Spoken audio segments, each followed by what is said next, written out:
Oke,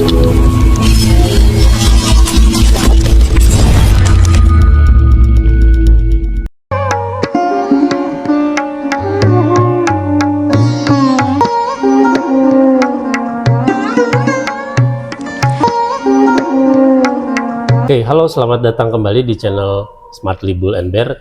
Di channel ini kami akan membahas isu-isu atau tren-tren yang lagi viral saat ini.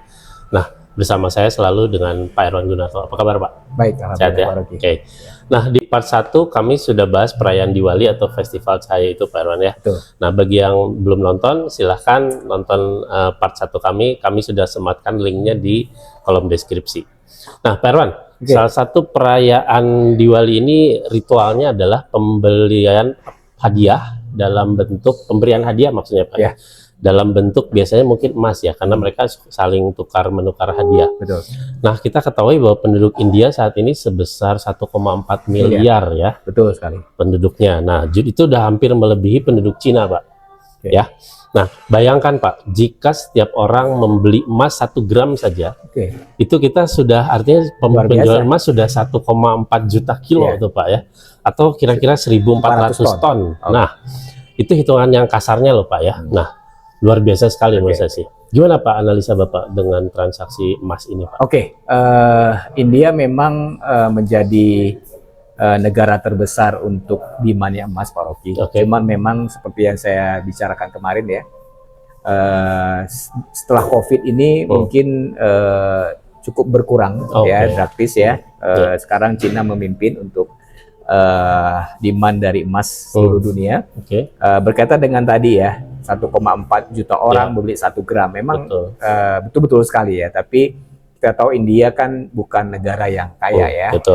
Mungkin penduduk yang menengah ke bawah itu cukup banyak sih. Tapi mungkin itu tidak bisa menjadikan dasar juga sebenarnya ya. So far sih antara 200-300 ton demand mereka. Ya. Jadi nggak semua orang bisa membeli emas sih sebenarnya. Nah, kondisi yang kemarin ini festival Diwali ini juga menambah, cuman nggak terlalu efek banget sih ya, karena memang isunya itu ketutup dengan isu perang ya, dan memang sama inflasi dan suku bunga Amerika, Pak. Seperti itu. Oke, jadi Diwali ini memang bertepatan dengan Israel Hamas perang ya. Betul. Nah, efeknya berarti mungkin tidak sedahsyat tahun lalu, Pak ya. Ya. Kalau tahun lalu saya rasa cukup signifikan, Pak ya. Tahun lalu itu mungkin lebih awal ya, ya mungkin di Oktoberan ya, di Oktober. Memang hampir sama sih polanya. Oktober itu, November itu, tahun kemarin itu 2022 itu gold berada di kisaran, kalau nggak salah saya 1.650 per ounce ya. Nah, kita bisa lihat pergerakan dari November itu sampai Januari, memang tren dari historical berapa tahun terakhir memang bullish gold itu terjadi di akhir tahun ya, sampai dengan awal tahun, sampai dengan Imlek ya. Nah, tercatat di sini dalam grafik yang kita punya adalah gold itu menguat dari 1.650 dan sampai bulan Januari itu bisa sampai 1.920. Ya, hampir 20.000 pips atau $200. Atau $200. Cukup seperti itu. Ya, cukup besar ya. Range-nya besar itu Pak ya. Besar sekali dalam 3 bulan $200, saya pikir itu cukup besar juga ya. Cukup besar juga. Kita lihat pergerakan gold pada tahun 2002 setelah festival Diwali dimulai. Pada awal November gold mulai naik setelah menyentuh low tahunan di $1630 per troy ounce. Pada pertengahan November setelah Diwali berlangsung, harga emas cenderung mulai menguat dan membentuk nilai high bulanan di angka 1.800 per troy ounce. Dan pada awal Desember gold kembali bangkit membuat high baru di angka 1.815 per troy ounce. Momentum ini membuat nilai gold semakin diburu oleh para investor dan biasanya pada awal tahun ini menjadi momentum untuk pergerakan gold bullish. Dan di awal pembukaan Januari gold berada di kisaran 1830 dan merupakan harga tertinggi pada pembukaan tahunan. Dan momentum ini menjadi pergerakan gold untuk membuat tren baru pada 2003 sampai ke harga 2.083 per troy ounce. Oke, rekor tertinggi harga emas itu tahun ini di 2080 kalau tidak salah Pak ya. Ya, 2080-an. Ya di bulan Mei. Betul di sekali. bulan Mei 2023. Ya. Kemudian 2022 itu 2065. 2065. Okay, kemudian betul. Di 2020 itu 2070. Okay. Artinya dari setiap tahun saya ambil kesimpulan bahwa ini masih di atas pecah 2000. High terus ya. Pecah high terus, break high setiap tahun. Nah, di 2003 akhir ini gimana Pak? Oke, saya setuju sekali Pak Rocky ya dengan tren history itself ya, karena dia akan berulang. Dan kalau lihat dari kondisi global, gold ini naik memang sebenarnya ada efek yang tidak terduga, yaitu penyerangan Hamas ya, dan perang antara Israel dan Hamas. Ini akan memicu trigger untuk safe haven bagi gold ya. Dan tercatat bahwa gold sudah naik hampir 15 ribuan lah ya, dari 1.800 ke hampir 2.000 kemarin dalam 2 pekan terakhir. Dan saya lihat gold ini akan cenderung naik sampai akhir tahun. Dan berita terupdate juga bahwa data CPI Amerika yang dirilis kemarin hari Kamis itu sangat-sangat mengejutkan ya. Dia jatuh sampai 3,2% ya, year per year ya, sementara sebelumnya itu di antara 3,7 sampai 3,8 ya. Tapi tetap targetnya inflasi Amerika itu di angka 2%. Ya, jadi mungkin secara teknikal gold masih bisa ke 2000, tapi mungkin tidak menjadi tren yang cukup cepat ya. Mungkin akan pergerakannya ya trennya nggak gitu kenceng banget ya. Tapi tetap saya yakin Desember ini closing gold di 2000 per ounce ya. Oke. Ada level-level tertentu mungkin Pak di key resistance, di key supportnya? Oke. Key resistance udah jelas ya. 3 minggu after perang Israel Hamas, dia ada di 2009.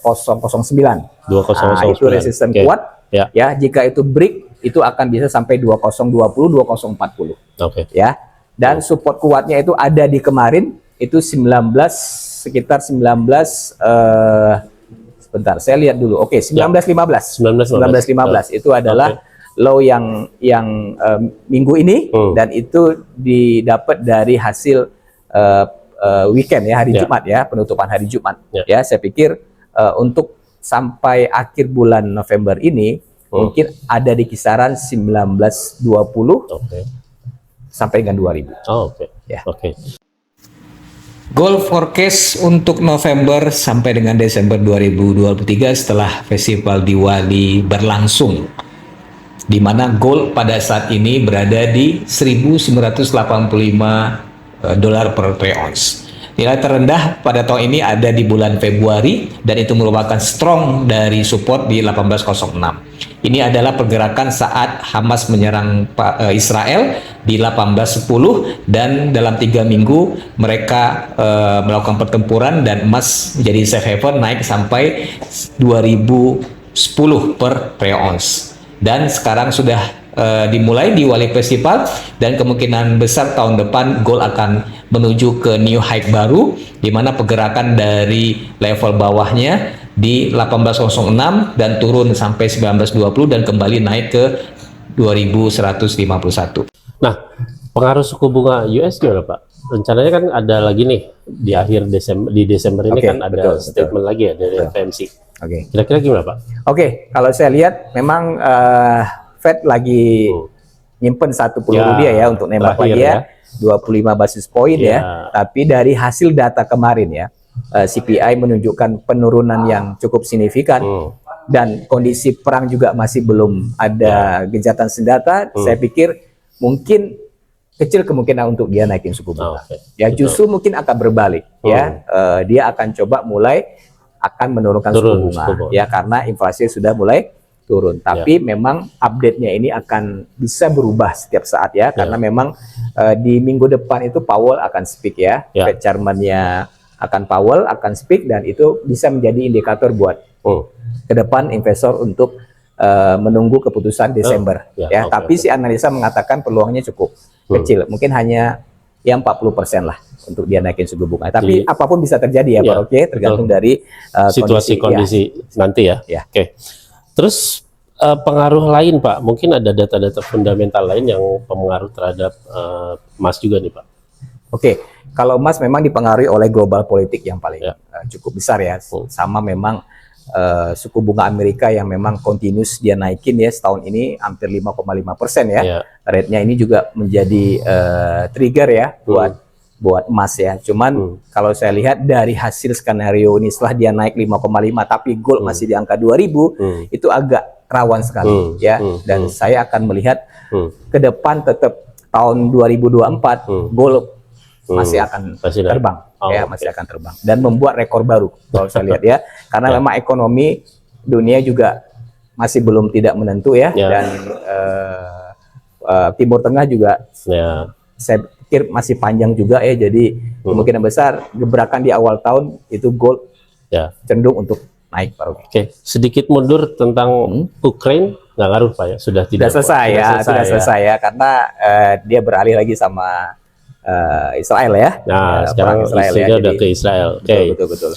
Nah, terakhir nih Pak, prediksi emas dia 2024. Ya, tadi saya bilang ya, 2024 masih cenderung bullish. Masih bullish ya, karena kalau saya lihat dari grafik pergerakan weekly ataupun yearly-nya ya, kisaran mungkin 1900 jadi support kuat ya.